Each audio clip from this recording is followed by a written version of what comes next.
Poison on the Drugstore Shelf. Calamities Lesson 9. On a morning in early October in 1982, Adam Janus, age 27, woke up with a pain in his chest. The pain wasn't too severe, but it bothered him. He went out to a local drugstore and bought a bottle of extra-strength Tylenol capsules. He returned to his house in Arlington Heights, Illinois, where he took at least one capsule. An hour later, he collapsed. His family rushed him to the hospital, watching in horror as doctors struggled to revive him. But their efforts made no difference. Adam's heart and lungs had stopped working. Dr. Thomas Kim, one of the doctors who had tried to save Adam, was shocked at the young man's death. "He suffered sudden death without warning," said Dr. Kim. "It was most unusual." Adam's family was overwhelmed by his unexpected death.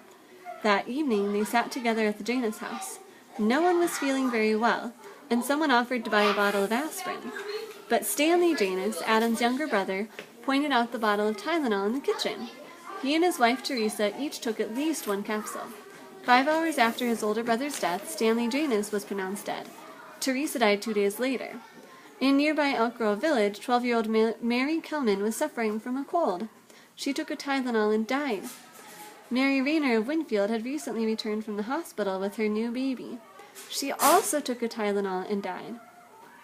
Paula Prince, a flight attendant, was found dead in her apartment in Chicago. In the bathroom was an open bottle of Tylenol. By the end of the week, 7 people in the Chicago area had died after taking Tylenol. Each person had swallowed a capsule loaded with cyanide, an extremely dangerous poison. Apparently, the killer had taken apart a number of Tylenol capsules. Then he or she had inserted huge quantities of cyanide into the red half of the capsules, before putting them back together again. After adding the poison, the killer had returned the contaminated bottles of medicine to store shelves. As Winfield's police chief said, apparently a very sophisticated and very malicious person is at large who had to spend a lot of time and effort on this terrible plan. Even though the 7 victims were all from the Chicago area, people around the country panicked. Cyanide in drugstore medicine? Who would die next? Johnson & Johnson, the company that makes Tylenol, stopped all production and asked store owners to remove the capsules from their shelves. Police stations and hospitals were filled with people convinced they had been poisoned. A Chicago hospital received 700 calls in one day, but Dr. William Robertson, director of the Poison Control Center in Seattle, had some advice for callers. If it was going to be a lethal dose, you wouldn't have time to call. Illinois Attorney General began a nationwide search for the killer. Police all over the country looked into old and new cases, hoping to find a promising lead. In California, Pennsylvania, and Wyoming, they found similar poisoning cases, but some were clearly unrelated. Others were copycat cases set up by people interested in attention. Still, the copycat killers were dangerous in their own right. As Halloween approached, some cities and towns banned trick-or-treating. Citizens were afraid children would be hurt, and in fact, 3 children in Chicago got sick after eating chocolate bars. People were afraid to buy anything from the store. Food and drug manufacturers began to realize they had to make safer packages in order to stay in business. In mid-October, a letter showed up at the office of McNeil Consumer Products. McNeil is a branch of Johnson & Johnson, the branch that manufactures Tylenol. The letter demanded $1 million payable to a mailbox at a Chicago bank. The letter threatened more poisonings if the company refused to send the money. The extortion letter was eventually linked to James and Leon Lewis, also known as Robert and Nancy Richardson. FBI agents soon learned about James Lewis's frightening past. Kansas City police recognized him as a tax accountant who was once charged in the killing of an elderly man. He was also accused of attacking his mother with an axe, and he had been hospitalized twice for mental health problems.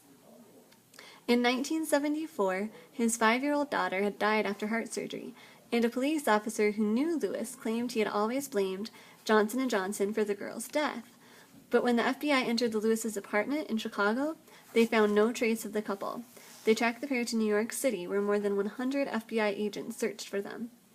In November, the Chicago Tribune received a letter signed by Robert Richardson, an alias often used by James Lewis. The letter said, "My wife and I have not committed the Chicago area Tylenol murders.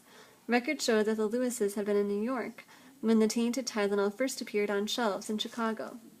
James Lewis was finally arrested in December when a librarian at a branch of New York Public Library recognized his face. He went to trial, accused of trying to extort money from Johnson & Johnson. Lewis was convicted of that charge and sent to prison, but he was never charged with the Tylenol murders.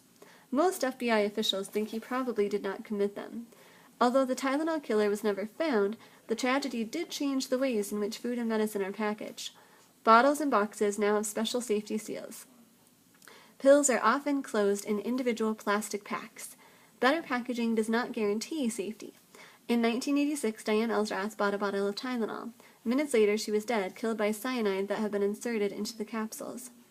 The box was brand new. The package has 3 separate safety seals, but the killer had somehow managed to get past those seals and add poison to the capsules. In the end, there is nothing anyone can do to make packages completely safe.